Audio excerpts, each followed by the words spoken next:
took little blurry pictures. I told her I had a brand new Canon 7D.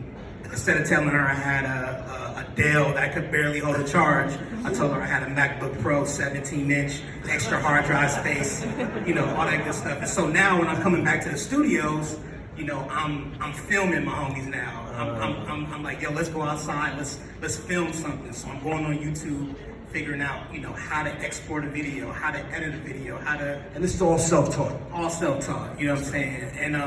And so, you know, through the relationships of working with artists, you know, I started working with bigger and better artists. You know, I worked with a group called Overdose, and at the time, Pharrell was trying to sign him.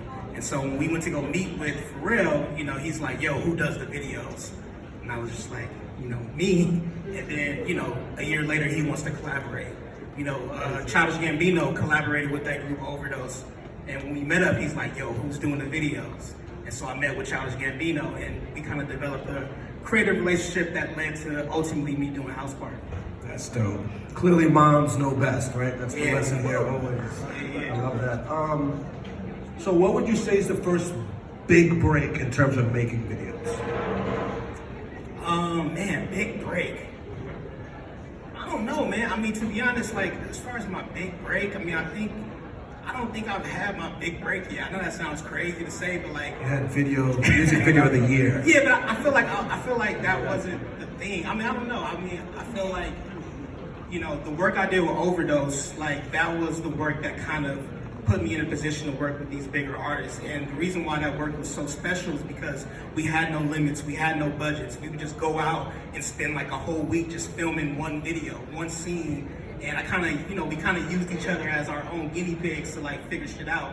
And so, you know, with the lack of resources, you know, I like indirectly created my own aesthetic and my own like style of filmmaking. And so I would consider that work my big break, so to speak, because I think people noticed that and they, you know, wanted to collaborate and get that same look. Dope. So let's talk about music video of the year for a second. How'd that come about? Obviously, Lil Nas X, Old Town Road. How'd you get that project? Man, so you know, I was doing a bunch of videos. I had just did a couple videos for Anderson .Paak. I did the bubbling video for Anderson .Paak, and you know, a lot of people, you know, thought that was dope. And so I was on a high. I was like, yo, that's it. That's the best video I'm ever gonna do. And then I got married. I went on my honeymoon, so I was out the game for like, you know, 2 or 3 weeks or 2 or 3 months. And so when I got back, I got an email that was like, yo, we want you to write a treatment for this song.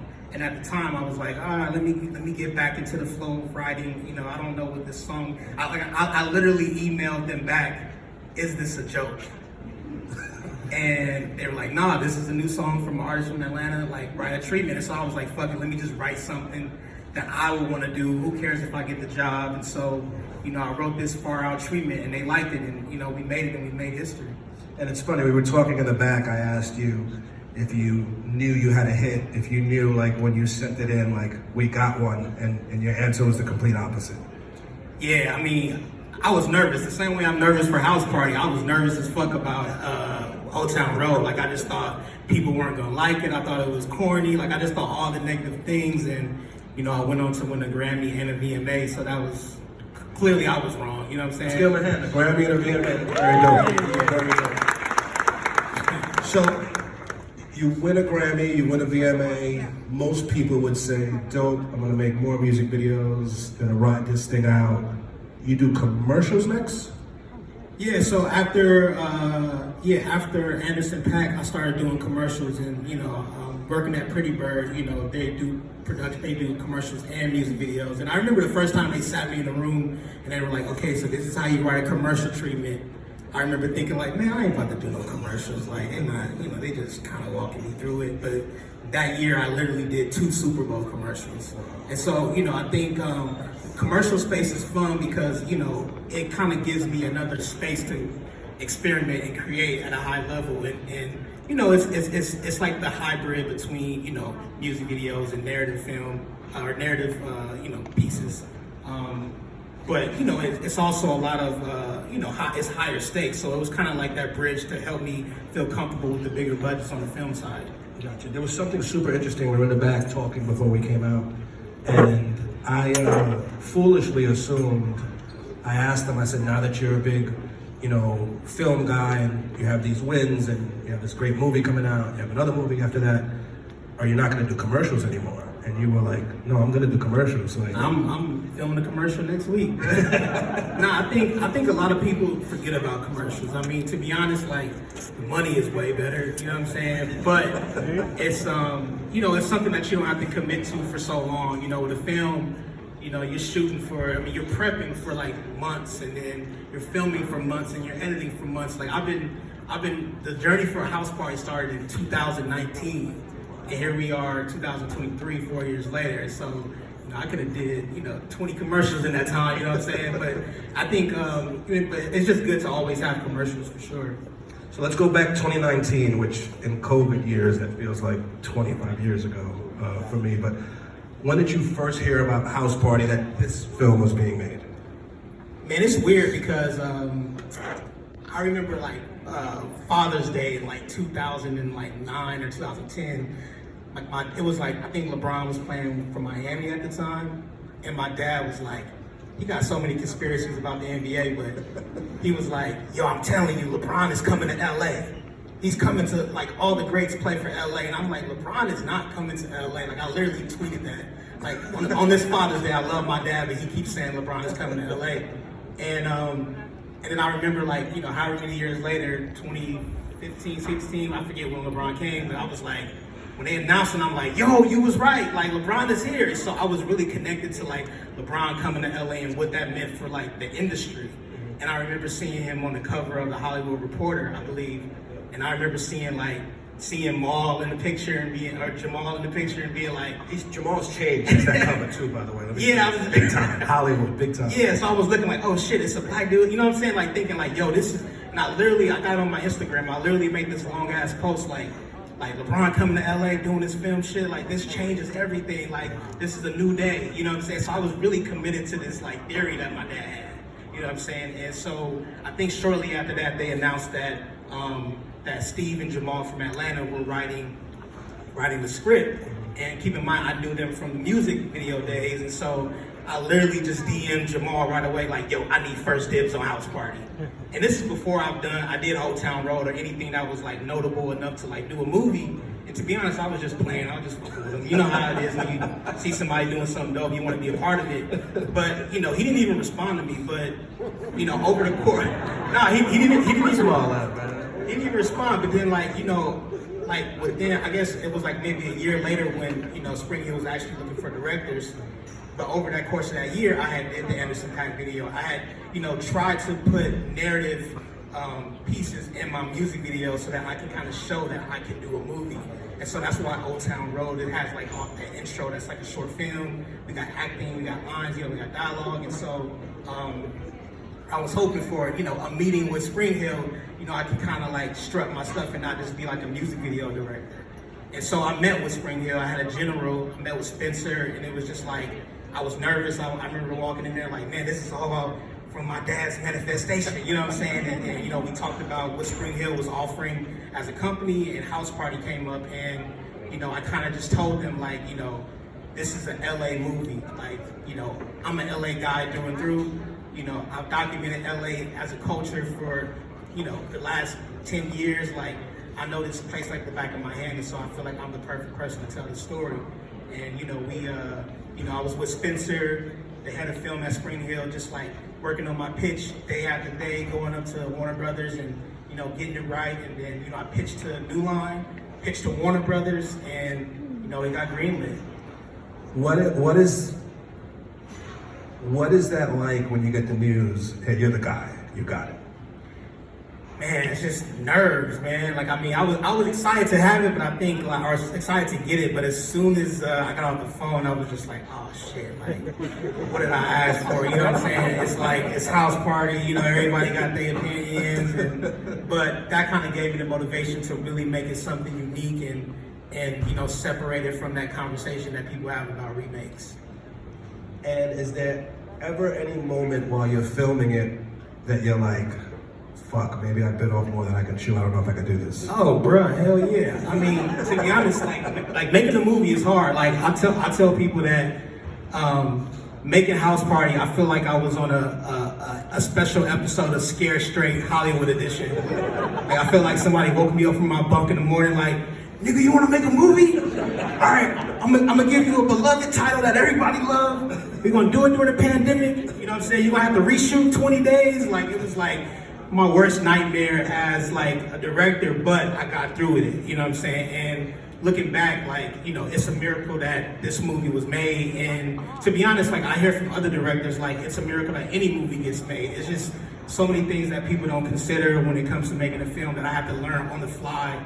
You know, I felt like I learned something new every day that I wish I knew the day before. You know what I'm saying? And so, you know, every day, you know, I got a new lesson, but, you know, that I can apply to whatever's at hand. Spencer, was there ever a day you're like, fuck, he might not be the guy, we might have messed this up?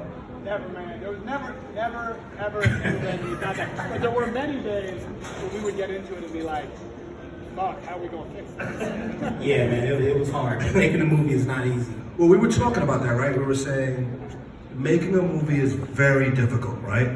On a great day, right? Making your first movie is very difficult. But then layer in COVID for your first movie, right? What was that experience like in the heart of COVID filming this film? Yeah, I mean, it was days where I remember, I forget what happened. I think it was like Omicron or one of these like variants, and like they told us we could only have 10 people in the house. And I was just like, yo, how we gonna shoot House Party with 10 people in the house? And you were saying that included like the that was the cameraman, that was me, you know what I'm saying?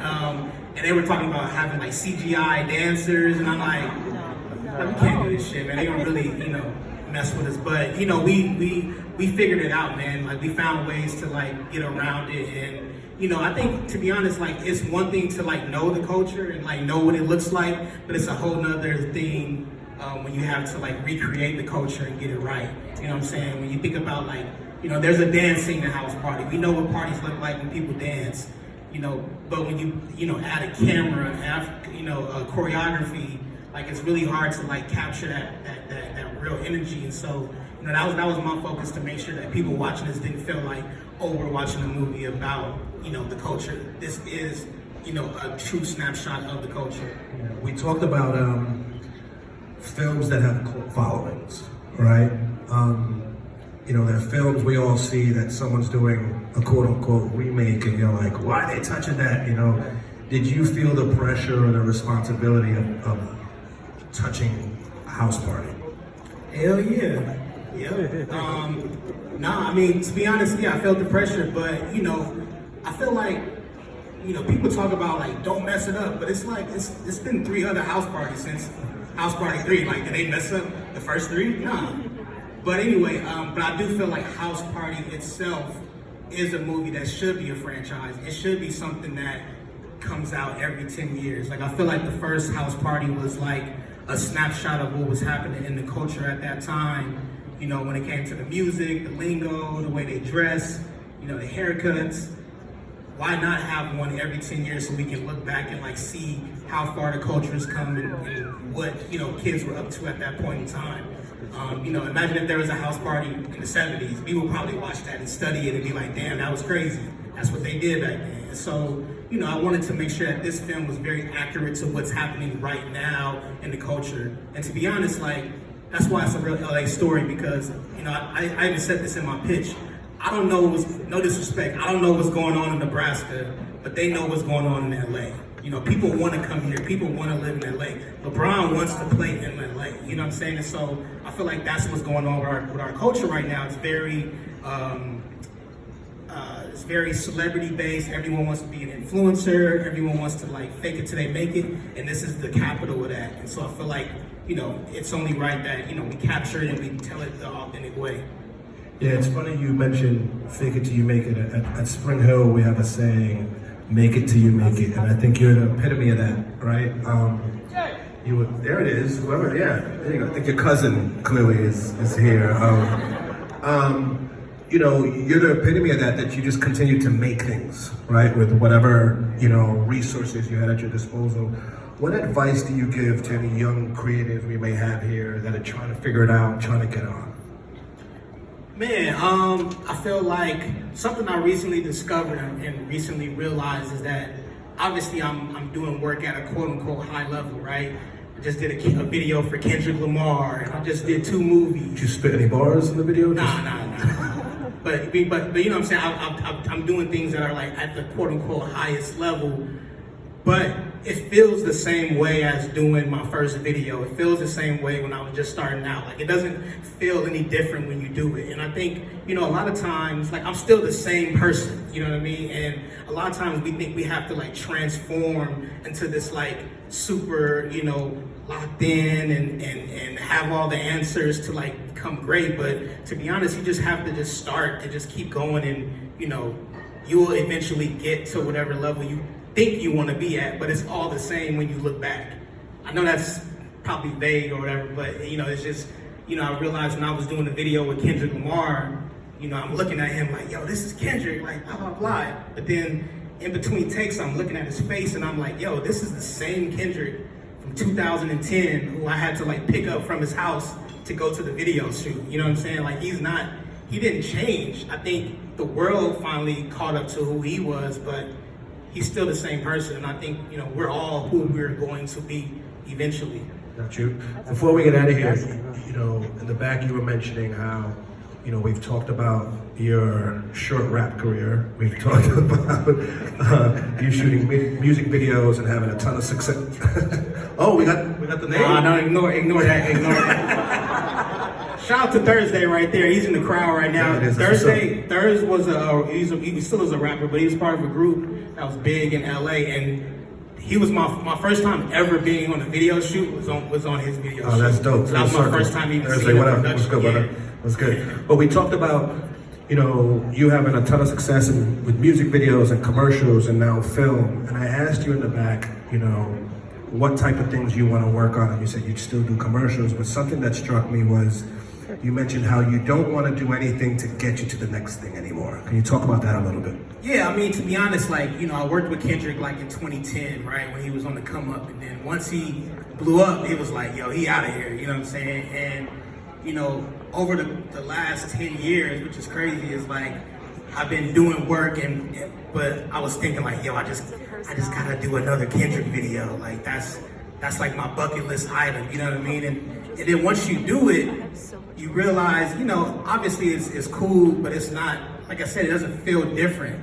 But at the same time, there's nothing more for me to look forward to as a creative that's not based in my career. I feel like we get caught up in like doing this thing, so hopefully we can get the bigger job, But like, I'm at the point now where I just want to be able to pick and choose what I want to do and work freely and not worry about what the next thing is or what this thing is going to mean for my career. I feel like that's like the ultimate, you know, place to be as an artist and as a professional artist as well.